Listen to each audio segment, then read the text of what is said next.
from that now with such a big game ahead of you? Playing the way we did the first half. If we do that, we're going to beat a lot of the opponent that we have done in the last 4 months. And Keep mentioning the first half. To react, to show your character, your leadership, because when you are winning. Well, this was the match for that. This was the match to show your character, to show that you're not going to be taking anything down.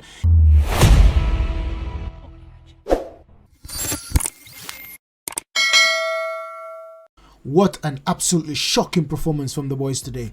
And Villa done well. Villa played how they're supposed to play, going away from home. Basically playing tight, compact, especially in that second half. In the first half, we were giving them a bit of problems, but Villa came into the game. And by the end of the game, they're the one that looks like their own team. But what's shocking performance, everyone was absolutely poor. The only person that can hold their head up high, and it's only because of the first half, is Odegaard, and I would say Kai Havertz. Because Kai Havertz, he wasn't scoring, he missed a few chances, but he was working like a horse. Apart from his work rate, everything else was shocking. Odegaard done a few tricks, done a few flicks, done a few things that looks nice. He done a few through passes as well, but the players didn't capitalize on what Odegaard done. But apart from that, everyone was shocking. Subpar performance. Below par performance from everyone in the team. And I have to give the biggest reason for this is Mikel Arteta.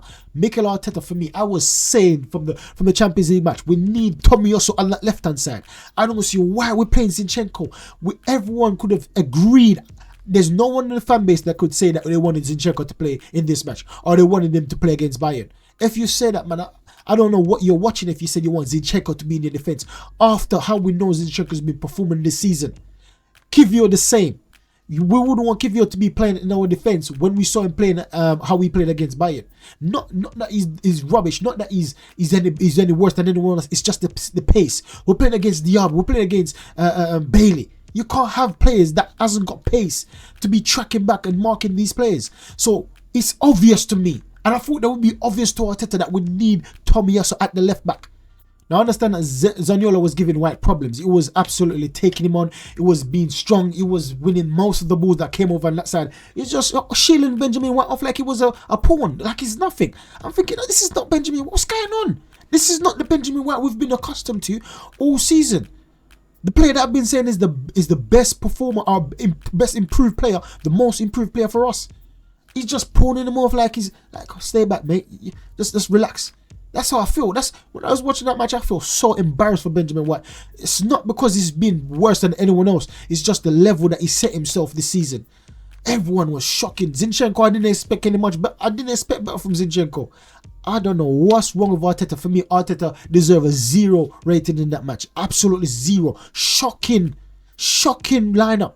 It's not like anyone was injured, so it was a shocking lineup. Even so, a shocking substitution. And the timing of those subs as well, even worse. Jesus, I understand that he's trying to do something. I don't know if it's the morale of Jesus is trying to get, but Jesus has not been on form. Stop playing Jesus in these matches. Now we're going to take a listen to what he had to say for himself. Gone in Man City's favour. What's your assessment of the performance today? Well, two very different halves. The first half superb, one of the best first half that we have this season. Lies. That's an absolute lie. It was good, but it was not one of the best performances. Stop covering things up, man. Just talk it the way it is. Yes, we had a few chances, but not the. He's over. He's over. We didn't capitalize on that. The second half, we struggled much more to get any momentum in the game. It was much more even. Without. He's overcompensating right now. Nah, I don't like that, man. We did in the first half, and then we conceded 2 very poor goals and a defeat, and you have to congratulate the opponent. Probably the best performance.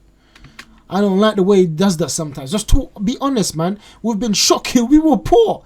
Like, best first half he's seen all season. What? I don't know what Arteta is watching, honestly. Beat you here last May. Can you learn from that, and how do you get your team back up from that now with such a big game ahead of you? Playing the way we did the first half. If we do that, we're going to beat a lot of the opponent that we have done in the last 4 months. And keep mentioning the first half. To react, to show your character, your leadership, because when you are winning. Well, this was the match for that. This was the match to show your character, to show that you're not going to be taking anything down. You're talking about it's now we're going to see the character. This should have. When we drew against Bayern, listen, it was a poor performance comparing to where Bayern is in the league and how they've been performing compared to how we were performing. So most of the fan base thought that was a poor result to be drawn 2-2. But I was like, okay, it's a learning curve. Let's take it the next match. Let's improve next match. Take it on this one on the chin. Thinking that I would be seeing a result now. Thinking that I would be seeing a performance. Thinking that I would be seeing some character from the guys. It got worse. So when he says now, this one we have to show a character now, I don't expect any better. I expect we might go to Bayern and get 5-0. Honestly, well, now I'm being over exaggerating, but still, we might even go to extra time. We might even go to penalties. But it's still going to be a bad result to be going to penalties and win. But if we lose against Bayern, whether it's in 90 minutes, extra time or penalties, man, we're going backwards. We're going backwards, and it's the same old thing that's been happening every season if that happens. But I'm not going to throw my toys out the prom yet. When it's very simple and very easy, is now the moment in the season that you want to be at the top and win things. When the road starts to be a little bit, we were at the top you have to for a few minutes, for a few The hours. biggest test now of your team's personality to get back from this after they struggled to get back from that last defeat last May. What have you said to them in that dressing room? You were in there for a long time. For a long time. No. You were in the dressing room. Yeah, all good. What did you say to them? That's in the dressing room. How do you keep them up? How do you keep them positive? Well, thinking that on Wednesday we have an amazing opportunity to make history with this club. It's not over yet. Sorry? It's not over yet. No. Regardless, we'd have lost, draw, or won. It wasn't over. Thank you. Well, to be fair, I don't know. It sugarcoats things, and I know it gives it to the players based off that Amazon documentary that we watched. I know he gave it to his players, but right now he's just sugarcoating things for the media. I don't know how to feel about that because I want to see some passion. I want to see him digging out some players that needs to be digging out. But on the other side, I want him to be more reserved and not throw our players under the bus. I'm conflicted, but I want to see something. I want to see something, man, because that was shocking. You can't be just there. This is one of the best first half performances I've seen all season. Nah, you're lying. You're lying. So just be honest and just say this was shocking. We're going to do better next match, hopefully. Let's move on. Say something like that. But don't be saying lies. One of the best... If that's one of the best first half performances that we've seen all season, we would have been in the position that we are right now, challenging for number one. We've seen so much more better performance than this first half performance than that as well. This was not... I know that we could have scored a few chances. He was right with that. But it still doesn't negate the fact that other matches we scored those. We would have scored those in other matches. And once again, it's one guy's fault. Well, it's Arteta and this guy, Jesus. I blame Arteta and Jesus. And tune in for the video tomorrow on the match analysis. I'm going to show you why Jesus was the downfall for this match. Now we're going to take a listen to Paul Merson, what he had to say. It's a good finish by Bailey, but it's got to be stopped at the source. So you don't get these chances. You go home tonight and you sit there and you think, that's gone. You talk about improvement. For me, it's gone. You know, and you've worked that hard for 30. Overreacting. He's overreacting right now, saying that it's all gone. It's not gone. We've got time. 6 match left. We've got time. See, Liverpool slipped up today against Crystal Palace. City might slip up again. We don't know. Let's take it one game at a time. So this is what I'm saying. I'm frustrated. I'm angry at the fact that we at least draw the match. If you don't win, don't lose. That's what I was expecting for the boys today. But you go and lose 2-0 like that to Aston Villa. Douglas Luiz was even playing. Their best player. Was he even playing? Well, arguably the best player. Was he even... It's shocking, but he's overreacting right now. And I know most fans will be overreacting, saying that it's all over. It's not over. 32 games to go that extra yard. Just 1 yard, not 20 or 30. 1 yard, stop that cross. And it's lazy, it's lazy. Well, we'll come back to the title. That's true. That's very true. Lazy. I see Odegaard. I see Martinelli come on, played lazy. Zinchenko, absolute garbage. A rubbish performance from these guys today. 100%. You've gone early there, Merce. You're okay. going to take your red socks, or you got red socks on today? No, they've gone.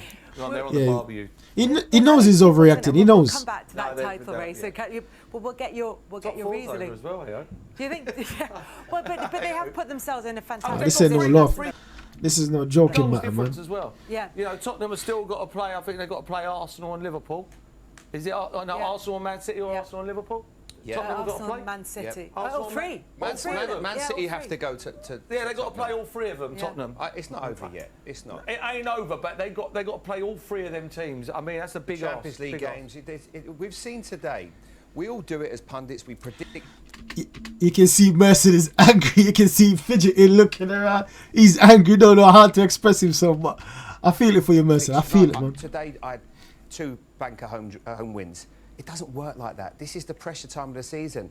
Do I think Man City are obviously odds-on favourites, and rightly so, but things can still change, and that's what they have to do. The worry for me, and for you two having been in this position as well, is the damage it's done to them psychologically. How do you come back from that? It's been a rough week.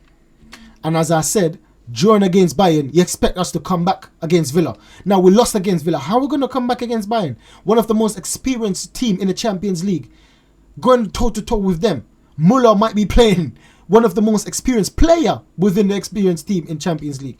It's going to be very difficult. They got a bit of a chasing against Bayern Munich in midweek, and then today they weren't quite at it. Now they've got to get back on it. They've got to fly to Germany and somehow grind out a good result and go in, keep going in the Champions League.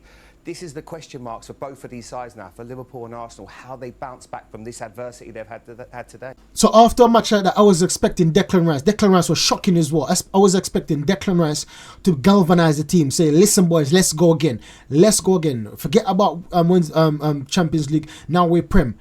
Now, I'm expecting the same thing against Bayern on Wednesday, but I haven't got any hope. I haven't got any hope, to be fair. I was expecting the guys to motivate themselves, come gassed up to play against Aston Villa today, and it was poor. It was so poor, lethargic. It was so slow.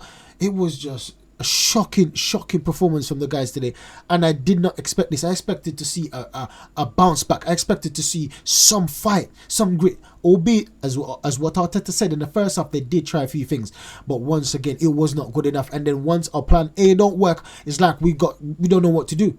We get confused. We start doing bad passes. We start doing the wrong decision. It's just went from downhill from the first half. So hopefully the boys can come back tomorrow, but tune in for my video next tomorrow when I go deeper into the analysis. So that's the video. Make sure you like, subscribe and share if you're not already subscribed. Once again, I think it was Sky King is the winner for this prize. Make sure to leave a comment. Let me know how you want to be contacted to win that prize, and that's Sky King. So catch you in the video tomorrow. Goodbye.